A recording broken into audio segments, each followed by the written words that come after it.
to a special Full Tilt Brewing episode of Brutal Battle. Yes, so it's another showcase, but I did the work. Yes, so I'm going to talk a little bit in the beginning, but then I'm going to step it back, and it's mainly going to be Rebecca, and I get to take the Rebecca role. Yeah. I've been excited about this because A, I didn't have to do any of the work ahead of time. And B, I didn't have to agonize about what beers to include in this. It's true, I picked the beers. And, pick the lineup of how we're going to taste the beers. And C, I get to just drink during this. I mean, obviously I'll, talk some, but I don't have to talk as much as usual. And that's pretty liberating, I will say. Are you excited? Yeah, I'm very excited about this. Plus, I'm excited to try these beers. Yeah, I am Every too. one of them, to be honest. Okay. So I like to start with the beer in my glass. So we're going to just jump right in. So we're going to start off with something called Beer Maria. Count Me In, which is their hopped blonde ale. And it is 5.6%. And Full Tilt is out of Baltimore. Yep. And we obtained all these beers through the website Beer Me, which is spelled BIERMI. It's a very new thing since the whole COVID-19 situation, where it's basically a way you can place orders with breweries that are within a certain mile distance from your house, and then they will hand deliver beer to you because they can't ship, but they can hand deliver beers to you by state law in Maryland. Was it just since COVID? Yeah.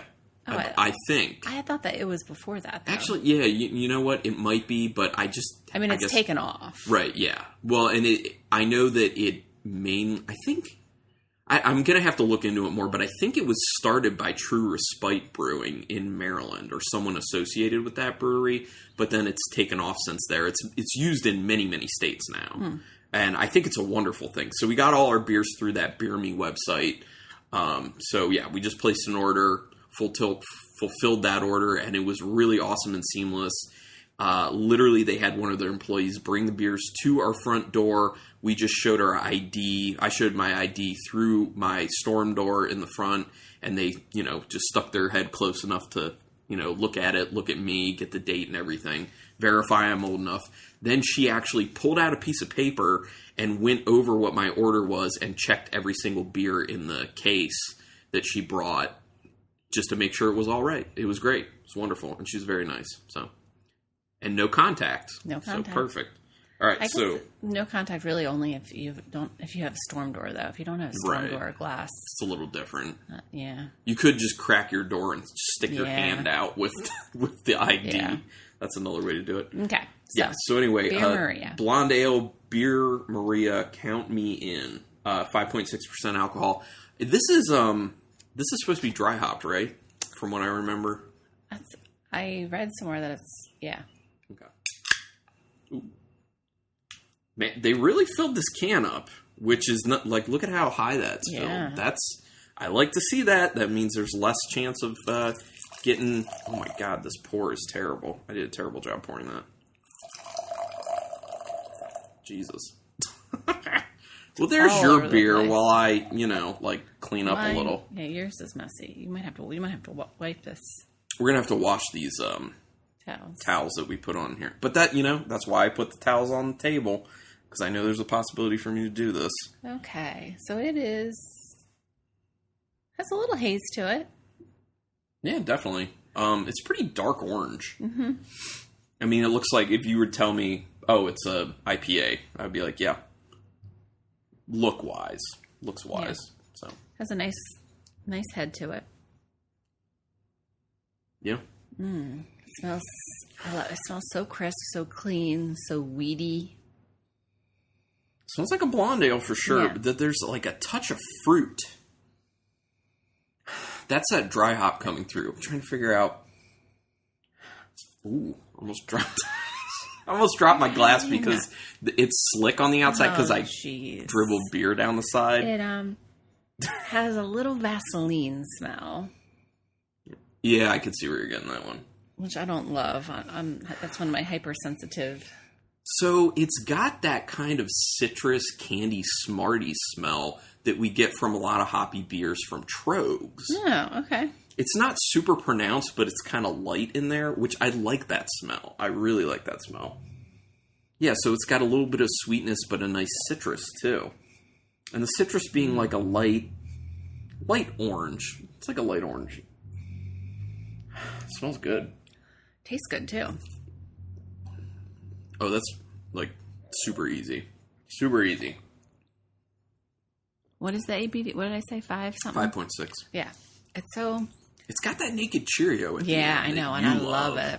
I'm not so big on that. It's like a real grainy I love it. flavor. It's okay. It's nice, light, easy, flavorful. It's really kind of everything I wanted. I like the flavor up front on it. You know me, I'm not huge on the naked Cheerio flavor. I know that's really hitting well for Rebecca. For me, not as much. It has a nice bitterness to back it up at the end. I like the mouthfeel to it. It's very crisp and refreshing because of that. And from the dry hopping, I get like a quick punch of a nice citrusy note up front, which is pretty tasty. Yeah, I friggin' dig this beer. It's good. Yeah. Okay, so we'll come back to talking a little bit about this beer. Okay. Okay.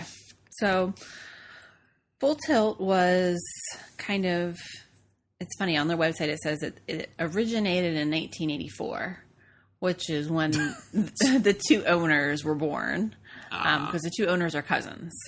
So that's when they kind of, said it was started. But, so that's when the relationship was formed, basically. So the two owners are cousins, Nick Fertig and Dan, I don't know if it's Baumiller or Baumiller, Baumiller.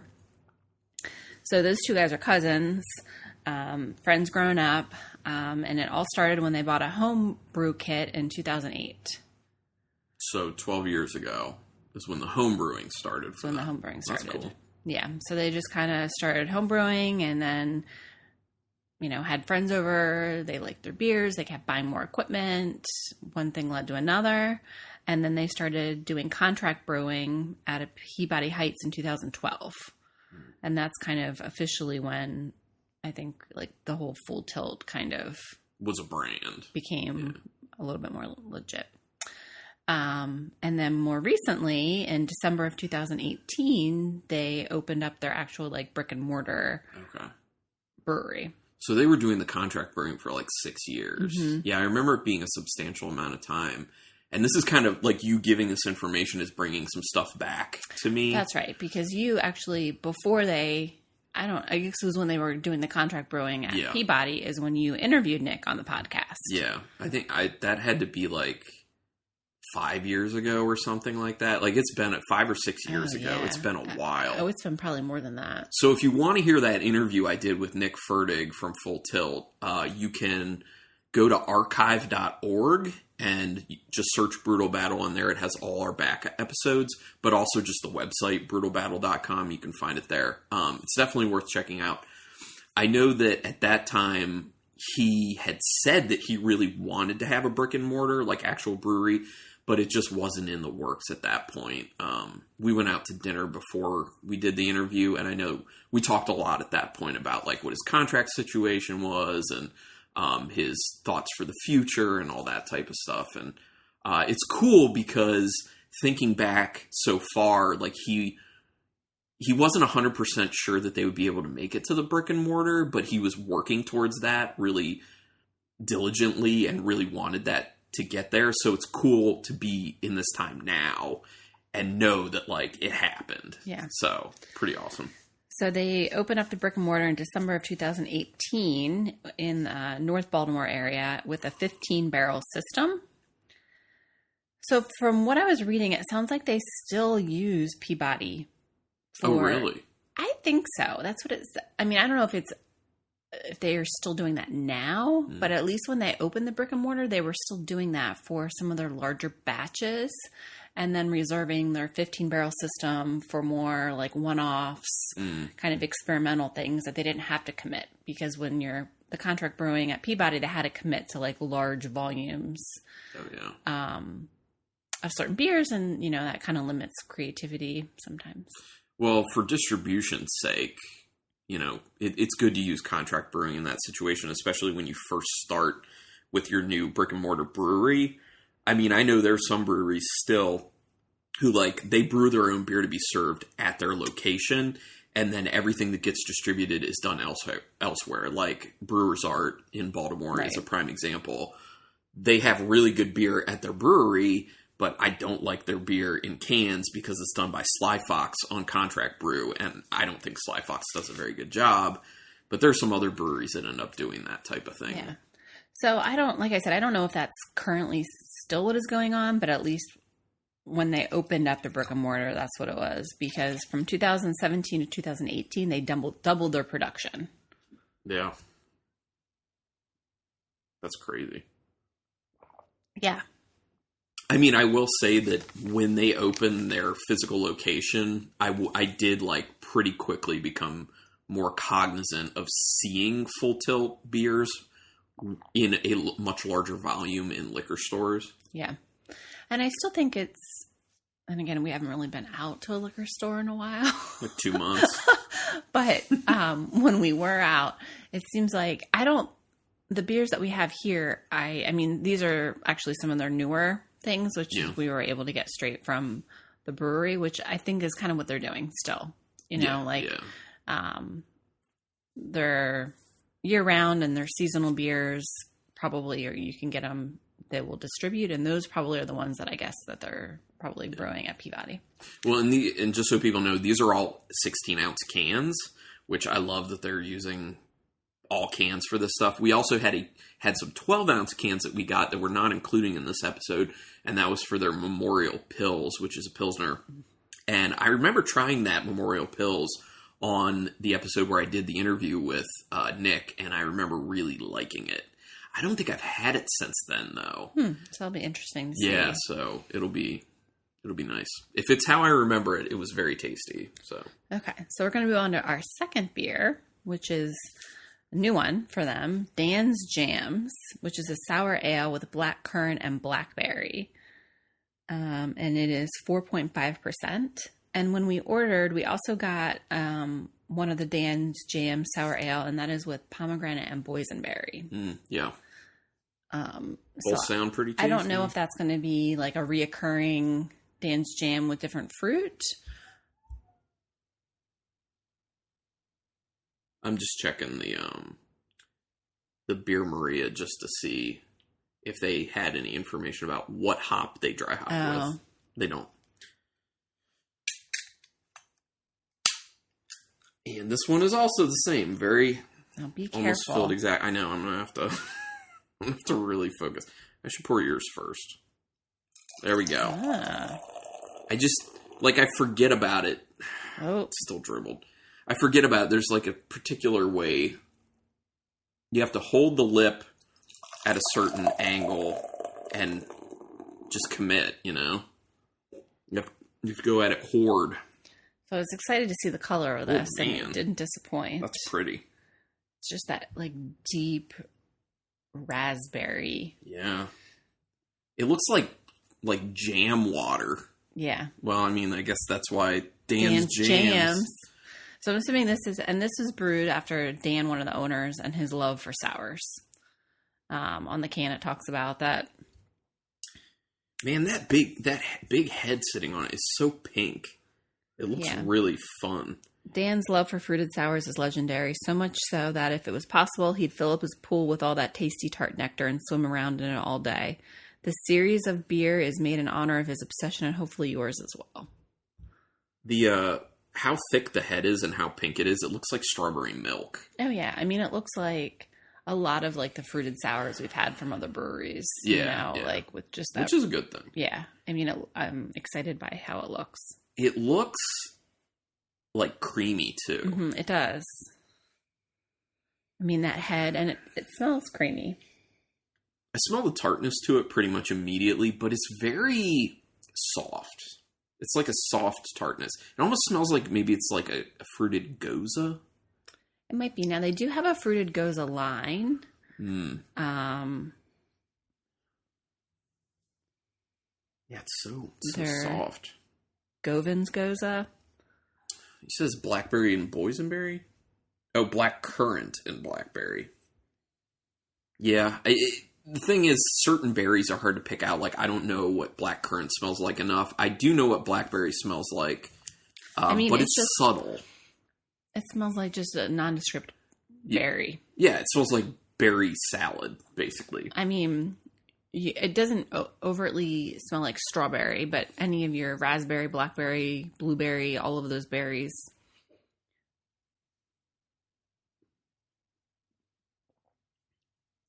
Now, I don't get the naked Cheerio in this. No. Which is interesting. I assumed I would. Yeah, because this is normally a style you would get the naked Cheerio, and especially coming off that Beer Maria, we know they can do the naked Cheerio. I'm fine with that, yeah. Obviously, because I'm not a fan of that flavor necessarily, but... It's not as fruit-forward as I would like. It's a little watery, I think, on some of the fruit notes, but it's very tasty and very approachable. It's a good tart ale. There's one thing in here that throws me off, and that's that it has a floral note to it. Huh. Do you get that? No. Now, I don't know if that's naturally occurring from the fruit itself. That's possible. But it's got this kind of weird floral note that it's not bad. It's just, I wasn't expecting it, and it feels kind of out of place. But I like the fruit. I think that when you're saying it's not as fruit forward, do you mean like sour wise? Like tart fruit? Maybe. Because I think it's plenty of fruit, in my opinion. It's just like the fruit is sweeter.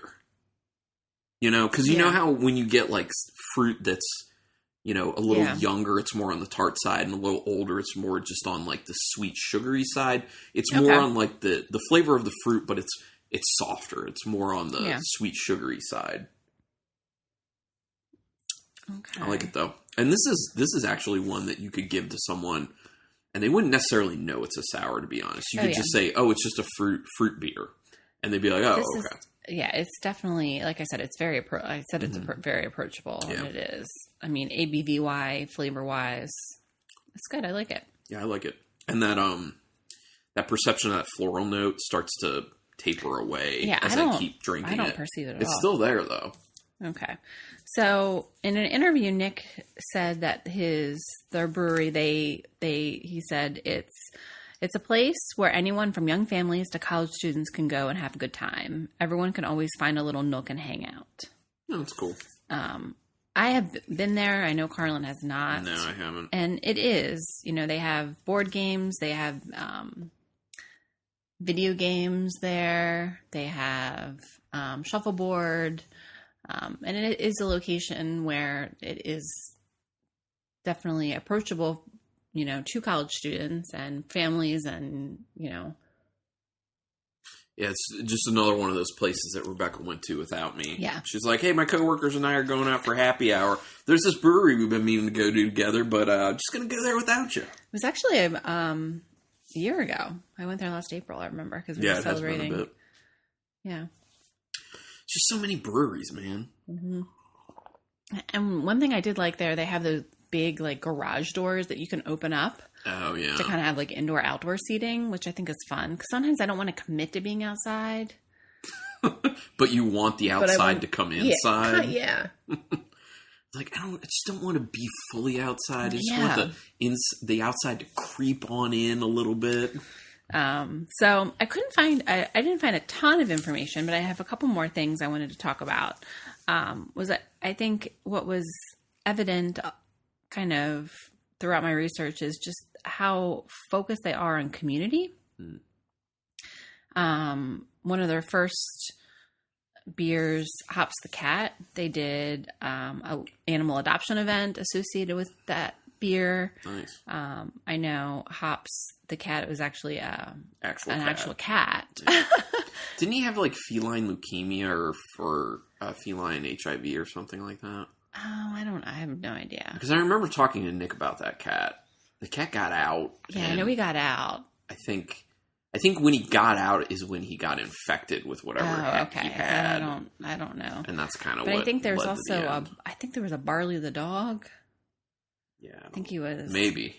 But anyway, so local adoption animal events. I think most Friday nights they have appreciation nights.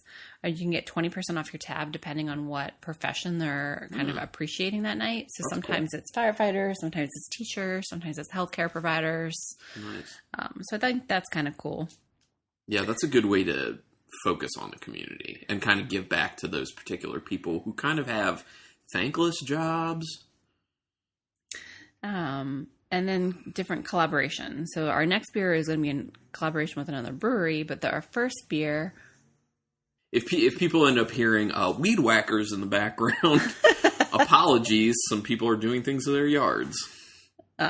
So different collaborations for different causes. So our next beer is going to be one of those beers. But our first beer was actually a collaboration with a band, All Time Low. So, and it was named after their song Dear Maria, Count Me In. Oh, so that's why it says Beer Maria, Count Me In. Right. Play on that. Okay. And that is, I'm guessing in part because the lead singer of the band, Alex Gaskanth, is an investor in the brewery. So I'm assuming that's how that relationship was kind of forged. And Alex met Nick and Dan at a weekly beer tasting.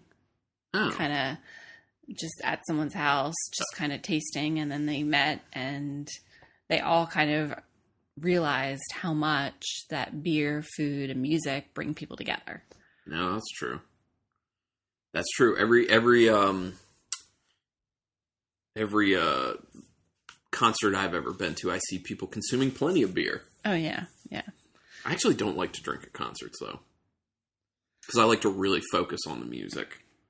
Okay. So our third beer we're going to have is All Together. And it is a worldwide collaboration brewed to support hospitality professionals. And this is in collaboration with Other Half Brewing. Hot brewery. Where is that? They're in New York somewhere. I think they're in Brooklyn, actually.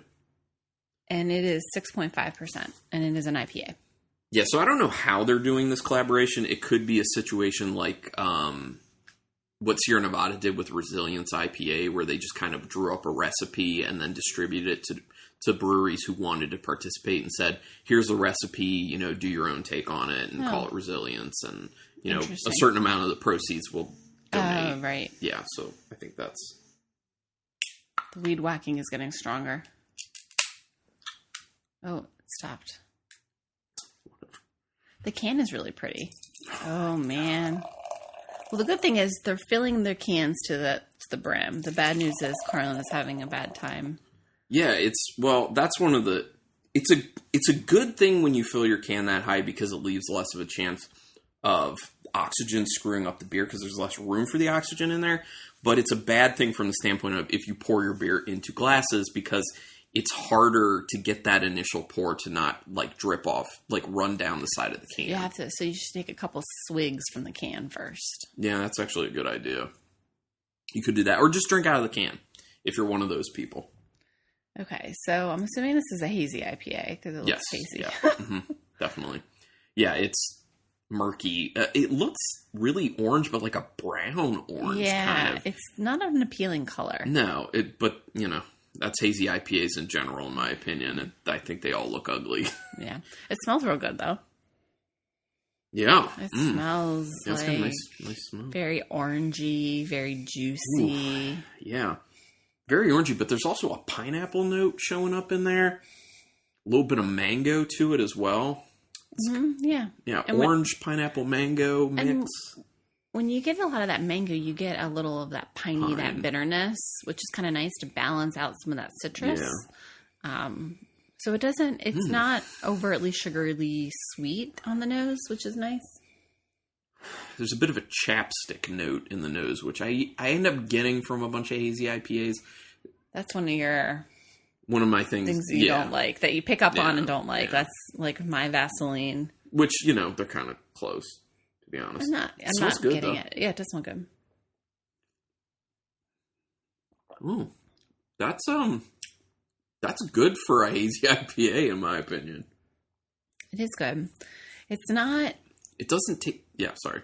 It's not over the top sweet, and it definitely has some bitterness to back it up. Yeah, thankfully.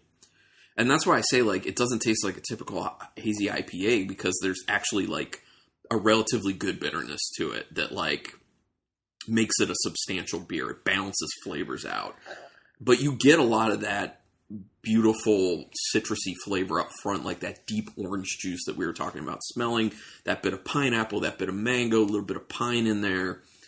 I'm getting that yeasty quality that I don't love, but it's just characteristic of the style. But here's the thing. It's not as pronounced as a lot of hazy IPAs I have. True. It's true. there, but it's more just kind of like this very dwindling note through each sip. So I am actually really digging this, to be honest. That's big. So if Nick or anyone from Full Tilt hears this, that's a big compliment, because I don't typically like hazy IPAs, and I like this hazy IPA. And that's one thing too. When they opened up until I think probably until they opened up their brick and mortar, from what I could tell, it was just Nick and Dan running the show. And I know for a long time Nick was doing it in addition to his full-time job. Yeah, I remember him talking about that. It's a labor of love for sure. Now they have, in addition to themselves, they have full-time brewer. They have some other staff, obviously, to help pour the beer and manage, help manage the brewery and sales and all that other stuff. But for a long time, it was just two of them, which I think is pretty cool. Yeah, man. Okay, so I just want to talk about, I know the last thing we like to do is just talk about what brews they have. So we already talked about a couple of them. We talked about Hops the Cat. So year-round, they have Hops the Cat and Baltimore Pale Ale. And then seasonal, they have Memorial Pills, Fleet Street Raspberry Wheat, and then in the fall, they have Patterson Pumpkin. And they've been doing that pumpkin beer for a long time. And Fleet Street is a street in Baltimore, and I believe that might have been the road they lived on in Baltimore. But anyway, maybe they kind of started doing a lot of like Baltimore type things. They were really known for their burger cookie stout. Oh yeah! Oh my gosh, I had forgotten about that. Which I don't know if they make anymore. I think there was some issue with the rights to burger cookie, or I think there was some. I don't know. I do remember that the first batch they had put out of it was really good. And then the second batch that they had through their contract brewing it was still good. It just wasn't as robust with the chocolate and vanilla as it initially was. So it kind of fell a little bit flat, and I think the popularity died a little bit. But another one that they're known for is their Camden Cream Ale. Yep. Which is nice. Again, Camden Yards, Baltimore Orioles. So a lot of their names of their kind of staple year-rounds are kind of pay homage to Baltimore. All about Baltimore. Yeah. So some of their other ones, I just kind of wrote down some styles that they did, not necessarily the names. So they do a Kolsch. I would like that. Yeah. And I had that, and I remember liking it when I was there. You didn't bring any home? No, I brought you home. They have crowlers. I know. I brought you home. What did you bring? The rye IPA, I think. I don't remember that.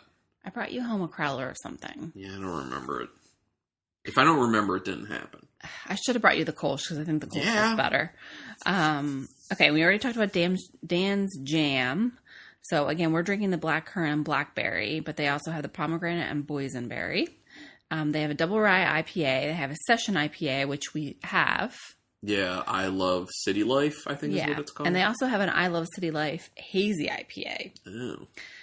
They have a East Coast hazy double IPA. They have a West Coast style IPA, which we also have. Mm-hmm. They have a banana soaked Hefeweizen, which is called, I think, Go Bananas. I'm not big on Hefeweizens. I'm not either. But so when you say banana soaked, does that mean actual bananas were in it, or I don't know. Now, they were out of that when we did Beer Me, but that is something, a lot of these are the ones that they currently have. Okay. They have a brown ale, they have a plum cherry goza, and the I Love City Life hazy IPA. I'm very excited for us to get into that session IPA because I haven't found many good session IPAs, and I actually like that style. So I'll be interested to see what that's like when we eventually drink that one. So, not on podcast. Well, maybe we'll do it on podcast at some point. Not this episode, though. Our last beer is the Cat's Pajamas. Can I just say, I love that they use so many cats. Yeah. Hops the cat, Cat's Pajamas. So the Cat's Pajamas, which is a milk stout. And I like the fact that the picture is a cat hanging out on a couch in a cow costume, holding an empty can of Hops the Cat beer. And chocolate milk behind him. And there's catnip. And there's a bag of catnip and a ball of yarn. Yep. And the chocolate milk has a missing dog on it. There's a lot to that label. Yeah. And the ABV is 6.2%. All right. So all these beers are very reasonable on the ABVs. I'm good with that. I like that. And they did have a barrel-aged version of their Patterson Pumpkin on Beer Me, which I am kind of interested in. Yeah, I thought about that. You know, it's been a while since we've had a lot of Full Tilt beers, and I think for a while some of them were like hit or miss for us. But after this lineup, I feel more confident in buying some of their other stuff, so I would be excited to try that barrel-aged pumpkin. Yeah, well, here's the thing, like, it was Carlin's licking our glasses because up. he that beer. Pour was on me. That was my fault because I overpoured. I got too aggressive. I overpoured, and I literally poured some over the other side of Rebecca's glass. I don't know what's wrong. I just finished a week of work when we're recording, and it's been a long week, and it's just, yeah. So anyway, sorry. The beer? Yeah, I was going to say that I had thought about it, and I was like, oh, that would be interesting. And then I went through, and I was like, okay, we're going to get this. And then I skipped on it because I was like, well, we'll try a bunch of this other stuff first. I didn't want to go too crazy. Yeah. And after I made the order, the next day I was like, I probably should have gotten that because I am interested. Anyway, it's got a pretty nice tan head on top. Very, very soft looking head that just hangs out and makes it look super creamy. Makes you definitely think milk stout. And obviously it's dark. Ooh, it smells good. Oh, it does smell good. It smells really good. Creamy. It smells chocolatey. It doesn't smell too sweet. So my beef with milk stouts are, I want it to be a little sweet, but not too sweet. And sometimes that kind of misses the mark. Yeah. There's a good amount of like a milk chocolate to it, but then there's a nice bitterness on the end that makes it a little dark chocolate-esque. There's a very slight kind of like roasty, ashy note on the nose that I like. I like that touch. It is so roasty. It's so malty. Yeah. I wanted to see if they had anything on here about like lactose because it smells so creamy. No, it just talks about milking a cat. Yeah, I mean,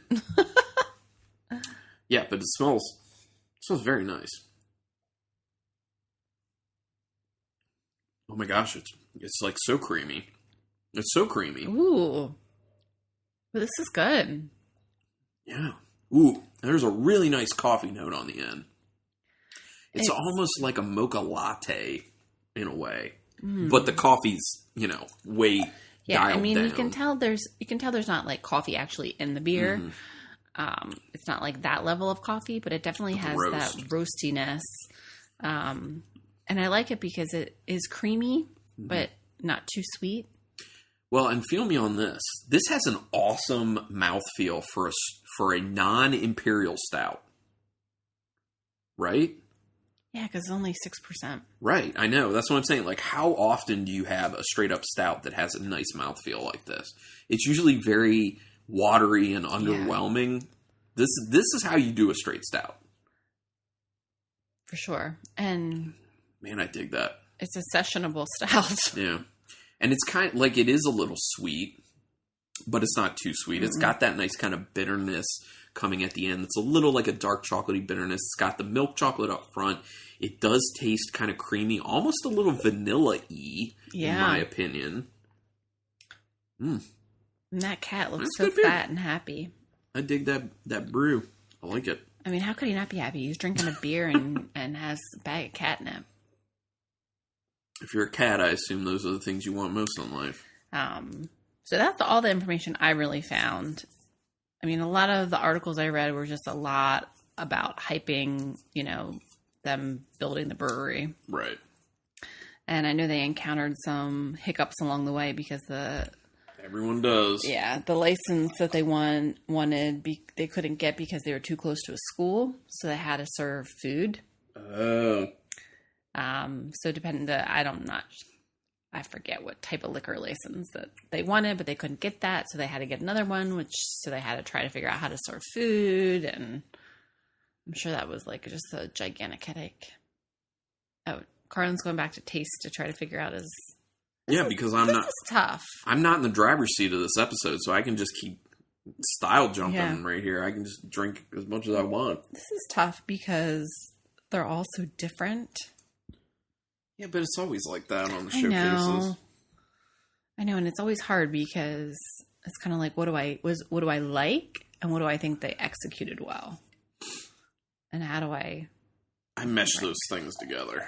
I know. I go back and forth depending on my mood. Yeah. I will say, as I drink the all together more, the yeastiness does come up a little bit. So, I have some water. See if I have any left. Yeah, there you go. Okay, so I do have my order. I got it. Do you need some time? You want me to go? Go ahead. Okay, so first of all, I like them all, Abby, as we talked about. My number 4 is actually going to be the Beer Maria, the dry hop blonde ale. It's good. I don't really like all that Cheerio note coming through on it. That's why it gets the 4th place. My number 3 is going to be the Dan's Jams Sour Ale with blackcurrant and blackberry. I like it. Yeah, I like it. There's not so much else I can say about it.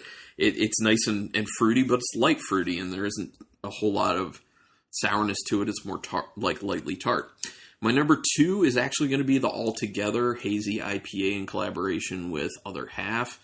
I like it as a hazy, which is kind of nuts because I don't really like hazies that much, so that's a big thing. And obviously my number 1 is the Cat's Pajamas, which is a milk stout. That's a really nice milk stout. That's very impressive, like I said, mouthfeel-wise, for not being an imperial stout. Love the creaminess to it. I love all those flavors, how they come together, how it's sweet, but it's also nice and bitter at the same time. It's all over the place. I like it. And that nice like coffee roastiness at the end is just the cherry on top. So that's my number 1. Long pause for Rebecca. Are you still struggling with this? I'm still struggling just because... I can drink more beers for you. No. Okay. So I'm going to have to go... Oh, gosh. You're going to have to go... Still not know what you want. So I'm going to have to say... So my number 4 is going to have to be Dan's Jam. Okay. Sour ale. Got it. It's good. It's really hard because they're all really, really good. It's just... For style-wise, I think there's better fruited sours out there. Yeah. Don't get me wrong. I will still drink this and enjoy it. But because I have to rank them, that's my number 4. My number 3 is going to be Altogether, the Hazy IPA. Really? Yeah. Just because, again, that yeastiness, the style for me, I just don't love. It is, again, these are all really, really good. So it's, but that's where I'm going to rank it. And then my number... while you're at it, you want to pop this one out too? Yeah, pop it. My number 2 is going to be actually the Beer Maria, the blonde ale. All right.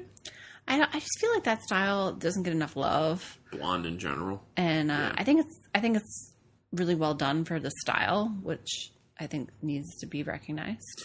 Well, and this might sound kind of tacky because I'm going to plug another brewery, but if you want to talk about blonde ales that are underappreciated and awesome, Anthem by Union Craft Brewing. Their Anthem is a great blonde. I mean, blonde pilsners, they don't get enough love. Agreed. So, I mean, I think they get enough love, like, as people who are just getting into craft beer, but then people who have been there and like craft beer need to go back and, get reinvigorated. And then my number one is Cat's Pajamas Milk Stout. Again, I just think for 6.2%. Yeah, no. It is, like, very well done. Something you kind of touched on a little bit, and this speaks to my mindset when I did my ranking, is my bottom two beers, the sour and the blonde.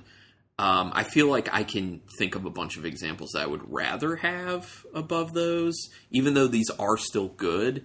But with the altogether, I can't think of that many hazy IPAs I would rather have over that. You're right.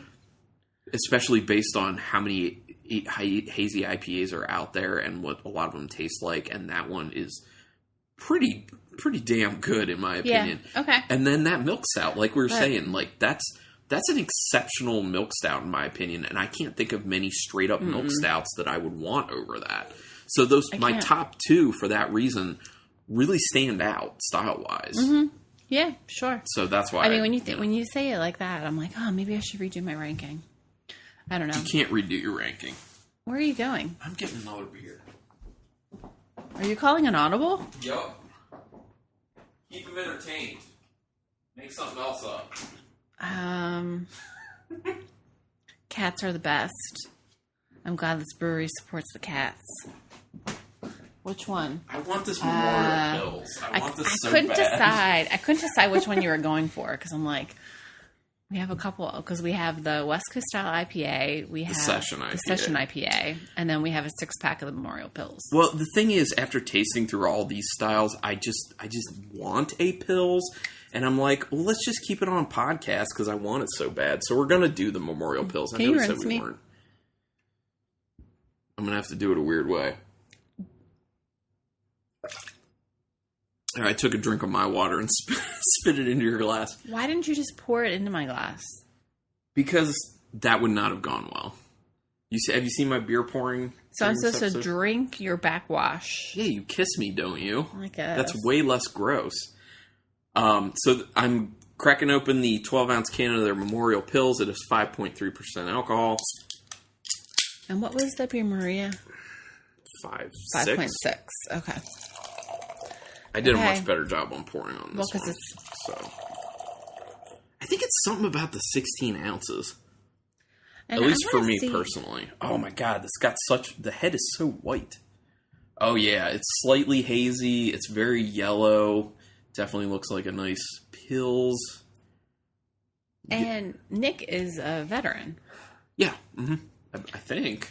I think so too. Right? So, and this beer is brewed and inspired as a memorial to all who so valiantly fought, served, and gave ultimate sacrifice so we may be free to follow our dreams and craft brews such as this.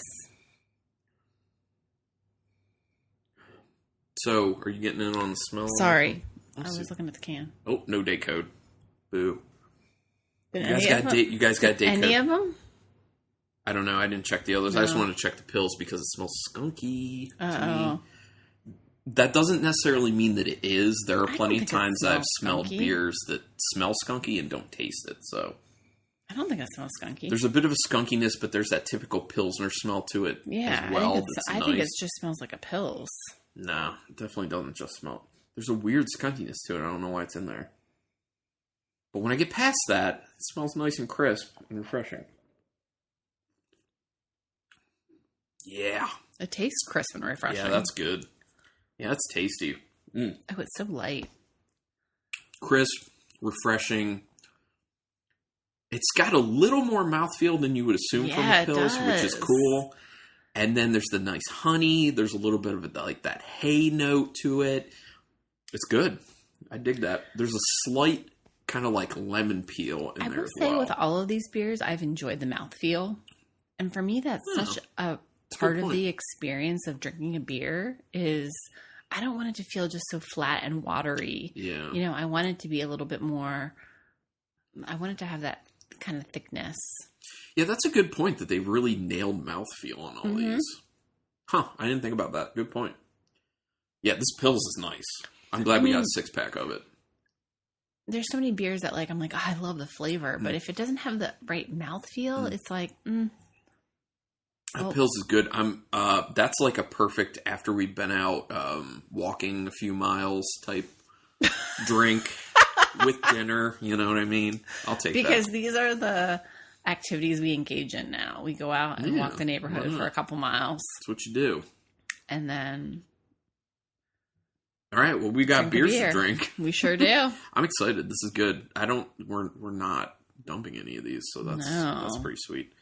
Plus, we're recording on the early side, so we got plenty of time to work our way through. So awesome. Thank you, Full Tilt folks, for doing what you do. It was a fun time. And if you guys hear this, you can send us free beer if you want to do that. We'll always take it. Anyway, thanks for checking us out. Thank you, Carlin, for being here and being my co-host for this episode. And hopefully I did a good job. Did it seem easy or tough? Or in between? I think it was fine. Okay. I mean... So you think what I do is just not hard? That's not what I'm saying. I know, I'm just messing with you. You turd. Anyway, so thanks for checking this out. You can follow us on Instagram, Brew About a Podcast. You can check us out on iTunes, Stitcher, Google Play. Please give us some ratings and reviews. We would love it. Yeah. And until next time, keep it brewed.